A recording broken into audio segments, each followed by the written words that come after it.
వీటన్నిటికన్నా అత్యున్నతమైనటువంటి ధర్మం అమ్మవారు నాకు ప్రథమతః 2014వ సంవత్సరంలో చెప్పినటువంటి గొప్ప నిదర్శనం. గోదాన విశేషం. పీఠంలో చేసేటటువంటి గోదానానికి లెక్కలేనన్ని అద్భుతాలు జరుగుతాయి. మానవుడు వర్ణించలేనన్ని విశిష్టతలు, ఏ పూజ చేసినా రానటువంటి ఫలితం, ఏ యజ్ఞం చేసినా రానటువంటి ఫలితం మన పీఠంలో గోదానం చేస్తే వస్తుంది. కారణం ఏంటంటే మన పీఠంలో తంతు చాలా బాగా చేస్తాం.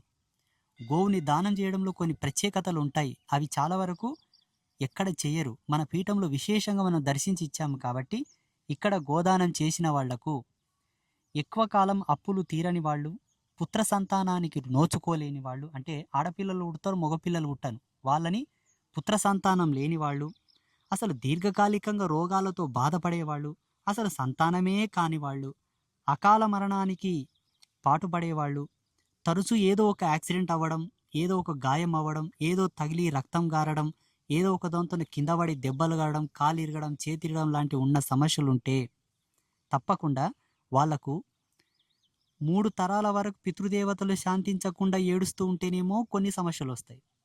ఈ 3 దాటి 5 తరాలైతే ఇంకొంత రేంజ్ పెరుగుతుంది. 7 తరాలు అయిందనుకోండి, ఇట్స్ వెరీ డేంజర్. దానికి ప్రాయశ్చిత్తం లేదు. అందుకే శాస్త్రంలో కొన్ని ప్రత్యేకమైన హోమ విధులు, శాంతి విధులు చెప్పారు. అయినప్పటికీ గోదాన ఫలితము చేత ఎన్ని తరాల పితృదేవతలున్నా సునాయాసంగా స్వర్గానికి వెళ్తారు, సద్గతి పొందుతారు. వాళ్ళ వల్ల మీకు ఏ ఇబ్బందులు ఉండవు, ఏ శాపాలు పాపాలు ఏ కర్మలు మిమ్మల్ని ఏం చెయ్యవు. గోదానం మన పీఠంలో చాలా విశేషంగా చేస్తారు. మీరు వచ్చి సమాచార కేంద్రంలో గనక కనుక్కుంటే దాని ప్రాసెస్ మొత్తం చెప్తారు. మొదట వినండి. విన్న తర్వాత మీకు వీలైతే, మీకు అందుబాటులో ఉంటే, మీకు చేతనైతే, మీ మనసుకు నచ్చితేనే చేయండి, లేకపోతే ప్రయాస పడవద్దు. శుభమస్తు.